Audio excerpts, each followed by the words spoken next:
مفتی صاحب سے میرا سوال ہے کہ جانوروں کو تول کر اس کی خرید و فروخت کرنا جائز ہے؟ برائے کرم اس کا جواب ارشاد فرمائیے، اللہ آپ کو جزا خیر عطا فرمائے۔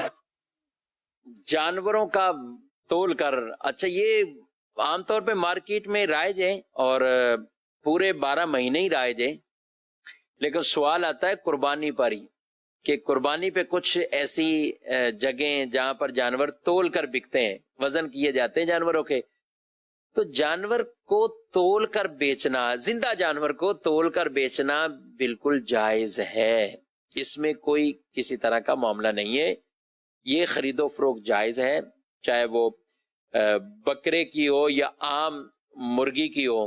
عام بھی مرغیاں بھی تو ہم پورا سال کیسے خریدتے ہیں؟ اچھا بعض گوشت خریدتے ہیں تو زندہ مرغی بھی تو خریدتے ہیں۔ اچھا جو دیسی مرغیاں ہیں وہ عام طور پہ گوشت نہیں بلکہ مرغی پوری بکتی ہے اور وزن کر کے بیچ دیا جاتا ہے، مارکیٹوں میں اس طرح کے ہیں انداز۔